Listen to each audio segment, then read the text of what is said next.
Pimp C was one of the wildest dudes in rap history, and in 2007, he was found dead in a hotel room right after he threatened to expose the industry.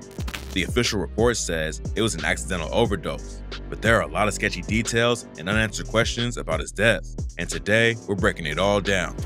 Pimp C was born in Louisiana, but came up outside of Houston, Texas. A lot of rappers come from tough backgrounds, but Pimp's was worse than most. He was born premature and had a ton of health problems as a kid.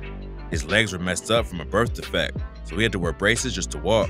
He couldn't even sleep normally because he had digestive issues and had to be propped up, and he ended up getting pneumonia over 9 times when he was still a kid. If that wasn't all bad enough, Pimp also almost went blind after getting pink eye.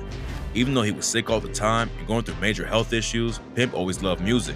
He started playing piano, trumpet, drums, and more as a kid, and then one Christmas changed his life and the entire rap game. When Pimp was 9 years old, his parents bought him a keyboard and drum machine. Hip-hop was still an underground wave back then, but Pimp started making his own beats and writing bars. A few years later, he linked up with his homie Bun B and started their crew Underground Kings, or UGK. They dropped a couple of projects in '92 on an independent label, and the tapes picked up enough buzz for them to sign with Jive Records that same year. New York was running the industry back then. All of the biggest artists came from the East Coast, but Pimp C and Bun B changed the game and put the South on the map. Their debut album hit number 37 on the hip-hop chart. They followed it up with an even bigger album in '94, and 2 years later, they hit the mainstream with the record Riding Dirty. They had been on the grind for years, building up a solid audience, but Riding Dirty took everything to a new level, and what happened next shocked everyone. Right after they dropped Riding Dirty and sold almost 1 million records, Pimp C and Bun B decided to take a step back and chill out. Nobody knew why they would quit right when they were reaching the top. A lot of people thought they were throwing away all the momentum they had built up after spending a decade in the industry, but then UGK proved everyone wrong again. In 2000, they came back and hopped on Jay-Z's track Big Pimpin'. Pimp C and Bun B were already known to rap fans, but Big Pimpin' caught everyone's attention. The track went platinum and proved that UGK was still at the top of their game. The hype for their next project was crazy after Big Pimpin', but their label fumbled the bag and didn't release it until a year after the track came out. Jive Records lost them a lot of money and clout, but what came next was way worse, and this is where the story takes a crazy turn. Back in the day, Pimp C started beefing with Master P from No Limit Records. It's not clear what exactly set everything off, but at one point, Pimp dissed him on stage, so Master P rolled up with his goons and kidnapped Pimp C. They allegedly beat him with pistols and were about to kill him, but then Master P called up Jay Prince to get the green light first. Prince allegedly told him to back down, and everything ended right there.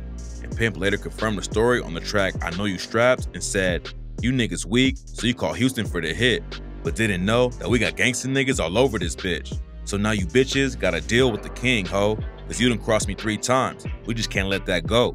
According to people close to the situation, Pimp started carrying a gun with him everywhere after that.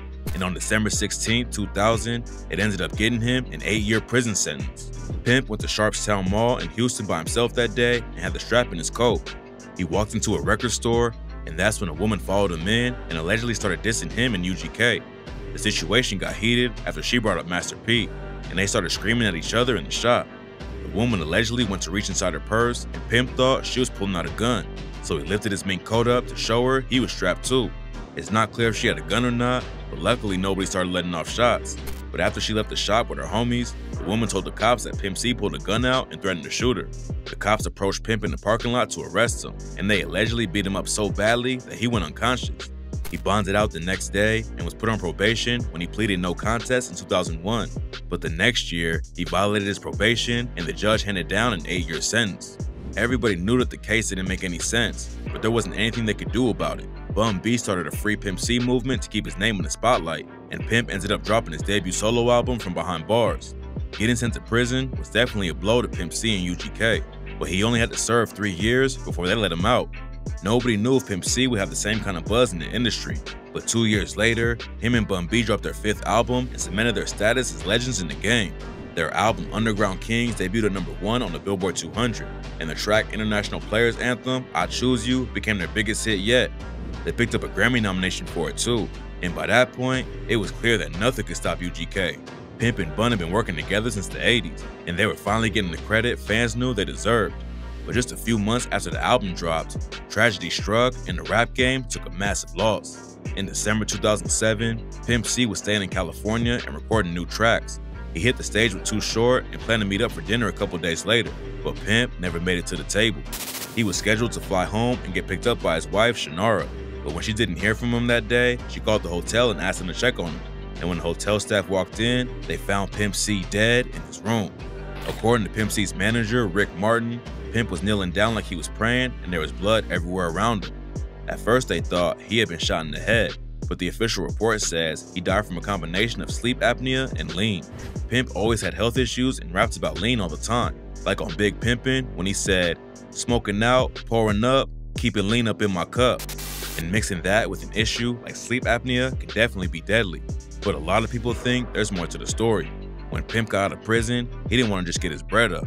He wanted to bring all of Southern rap together so everyone could win. He accused record labels of starting rap beef to keep the artists divided so they wouldn't come together and become stronger.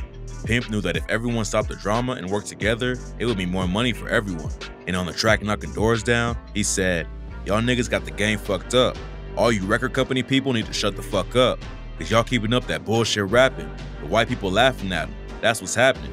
The same stupid ass niggas still ain't figured it out. As long as they stay divided, man, we gon' run the South."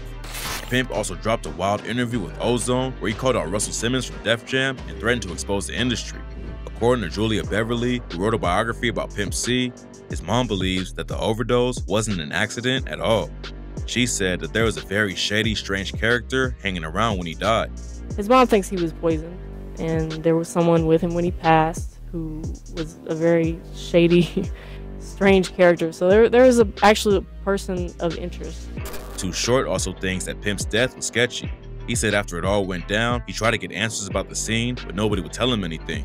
The biggest thing he wanted to know was if Pimp's hotel room door was locked when the staff came in to check on him. If the door was locked, then that means he was in there by himself and it was probably an accident. But if they came in and the door was already unlocked, then it could mean that someone actually poisoned him like Pimp's mom believes. Short told Vlad TV, there's a lot of weird cases where artists die by themselves in hotel rooms and there could be something else going on behind the scenes. He brought up how sales always increase after an artist dies, which is something that people use against Diddy when they accuse him of having Biggie killed so the label could move more albums. Unfortunately, we might never get concrete answers about what really happened to Pimp C. It could just be a simple case of drug use mixed with health problems. But if there really was a conspiracy to take him out before he could unite the Southern rap game, we'll probably never know. But regardless of how it happened, the rap game lost an icon when he passed.